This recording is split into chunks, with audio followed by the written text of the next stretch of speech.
BJP की पहली list में यूपी के उन सीटों पर भी उतारे गए उम्मीदवार जहां पूरी ताकत लगाने के बाद भी सपा को मात नहीं दे पाई बीजेपी। यूपी में 80 के लिए 16 लोकसभा सीटों को बीजेपी के लिए जीतना जरूरी। ये 16 सीटें वही जहां बीजेपी बुरी तरह से हारी। 16 हारी लोकसभा सीटों में से 9 सीटों के लिए बीजेपी ने उतारे उम्मीदवार। जानिए कौन है वो उम्मीदवार, क्या बदलेगा समीकरण। लोकसभा चुनाव 2024 के लिए भारतीय जनता पार्टी ने अपने उम्मीदवारों के नाम पर फैसला लेना शुरू कर दिया है। पार्टी ने उम्मीदवारों की पहली सूची जारी की है। 16 राज्यों और 2 केंद्र शासित प्रदेशों की 195 सीटों पर उम्मीदवारों के नाम की घोषणा कर दी गई। इसमें सबसे ज्यादा उत्तर प्रदेश की 51 सीटें शामिल हैं। यूपी में 80 लोकसभा सीट हैं। इनमें से 51 पर उम्मीदवार के नाम तय कर दिए गए हैं। पार्टी के शीर्ष नेता पीएम नरेंद्र मोदी यूपी की वाराणसी लोकसभा सीट से तीसरी बार चुनावी मैदान में उतरेंगे। पार्टी बची 29 सीटों पर गठबंधन के फाइनल होने के बाद नामों का ऐलान कर सकती है। बीजेपी की पहली लिस्ट में निषाद पार्टी प्रमुख संजय निषाद के बेटे प्रवीण निषाद को टिकट दिया जा चुका है। साथ ही सूची में उन 9 सीटों पर भी उम्मीदवार दिए गए जहां पिछली बार भाजपा को हार झेलनी पड़ी थी। बीजेपी के रणनीतिकारों ने जीत का गणित तय कर उम्मीदवारों को निर्धारित किया है। बीजेपी ने 2019 में हारी लोकसभा सीटों को एक बार फिर जीतने के लिए बड़ा दांव खेला। चलिए जानते हैं बीजेपी ने यूपी में हारी हुई 16 सीटों में से 9 सीटों पर कौन सा दांव खेला है। अमरोहा लोकसभा सीट। अमरोहा लोकसभा सीट पर 2014 में सांसद रहे कंवर सिंह तंवर पर भाजपा ने फिर से भरोसा जताया। अमरोहा से 2019 में बसपा के टिकट पर दानिश अली जीते। उन्हें सपा बसपा समीकरण का लाभ मिला था। इस बार अमरोहा सीट कांग्रेस के पाले में गई है। ऐसे में गुज्जर वोटों के समीकरण को देखते हुए भाजपा ने कंवर सिंह तंवर पर भरोसा जताया। संभल लोकसभा सीट।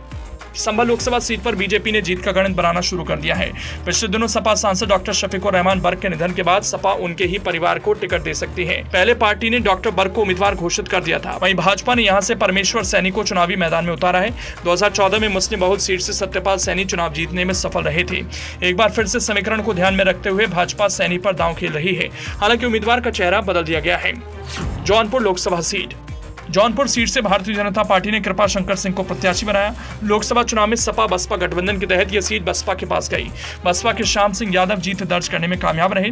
इस बार श्याम सिंह यादव का टिकट कटना तय है। श्याम सिंह यादव पिछले दिनों कांग्रेस के संपर्क में थे, लेकिन सपा कांग्रेस गठबंधन के तहत यह सीट सपा के पास चली गई। ऐसे में सपा को उम्मीदवार तय करना है। बीजेपी ने अपने पत्ते खोल दिए हैं। कृपा शंकर सिंह जौनपुर के रहने वाले हैं, लेकिन मुंबई में अभी तक राजनीति करते रहे। कांग्रेस की सरकार में महाराष्ट्र के गृह मंत्री रह चुके हैं। 2019 के बाद भाजपा में शामिल हुए। अब बीजेपी ने उनके गृह जिले से उन्हें प्रत्याशी घोषित कर दिया है। अंबेडकर नगर लोकसभा सीट। अंबेडकर नगर लोकसभा सीट से भाजपा ने रितेश पांडे पर दांव खेला है। पिछले दिनों रितेश पांडे ने भाजपा का दामन थामा था। दरअसल रितेश पांडे लोकसभा चुनाव 2019 में बसपा के टिकट पर सांसद चुने गए थे।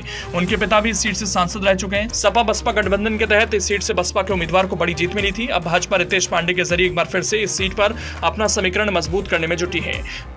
श्रावस्ती लोकसभा सीट। लोकसभा चुनाव 2019 में श्रावस्ती सीट भाजपा के हाथों से चली गई थी।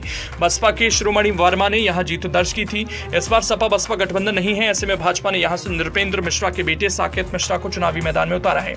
नृपेंद्र मिश्रा प्रधानमंत्री के सचिव रह चुके हैं और राम मंदिर निर्माण ट्रस्ट के अध्यक्ष हैं। साकेत मिश्रा काफी समय से श्रावस्ती क्षेत्र में सक्रिय थे। इसी को देखते हुए बीजेपी ने दांव खेला है। लालगंज लोकसभा सीट। लालगंज सुरक्षित लोकसभा सीट पर अभी बहुजन समाज पार्टी का कब्जा है। सपा बसपा गठबंधन के कारण राजनीतिक समीकरण बसपा की संगीता आजाद के पक्ष में चला गया था।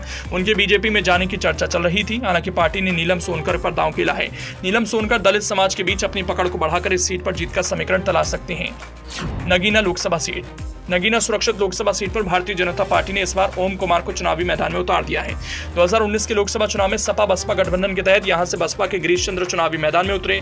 उन्होंने जीत दर्ज की। भाजपा के यशवंत सिंह यहां साल 2014 का लोकसभा चुनाव जीते थे। हालांकि चुनाव त्रिकोणीय हुआ था। सपा और बसपा के उम्मीदवारों ने बड़े स्तर पर वोट लिए थे। इस बार भी सपा और बसपा के अलग अलग चुनावी मैदान में उतरने से माहौल बदल सकता है। भाजपा के ओम कुमार बदलाव ला सकते हैं। रामपुर लोकसभा सीट। रामपुर लोकसभा सीट पर लोकसभा चुनाव 2019 में सपा के मोहम्मद आजम खान ने जीत दर्ज की थी। यूपी चुनाव 2022 में रामपुर से विधायक के जीतने के बाद आजम खान ने सांसद पद से इस्तीफा दे दिया था। लोकसभा उपचुनाव 2022 में भाजपा के घनश्याम लोधी ने मुस्लिम बहुल सीट पर अपना कब्जा जमा लिया।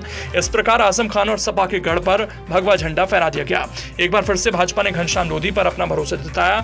उन्होंने अपनी चुनावी तैयारी भी शुरू कर दी है। आजमगढ़ लोकसभा सीट। भारतीय जनता पार्टी ने आजमगढ़ लोकसभा सीट से एक बार फिर से भोजपुरी सुपरस्टार दिनेश लाल यादव और निरहुआ पर भरोसा दिखाया। लोकसभा चुनाव 2019 में दिनेश लाल यादव को सपा अध्यक्ष अखिलेश यादव ने इस सीट पर करारी मात दी थी।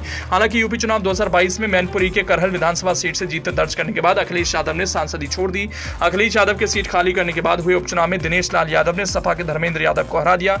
एक बार फिर उनसे बीजेपी इसी प्रकार के करिश्मे की उम्मीद कर रही है। बहरहाल लोकसभा चुनाव में 16 सीटों पर भाजपा को हार का सामना करना पड़ा था।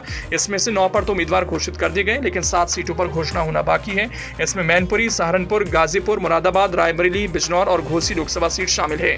माना जा रहा है कि घोसी सीट भाजपा अपने सहयोगी ओम प्रकाश राजभर की सुभाषपा और बिजनौर सीट आरएलडी को दे सकती है।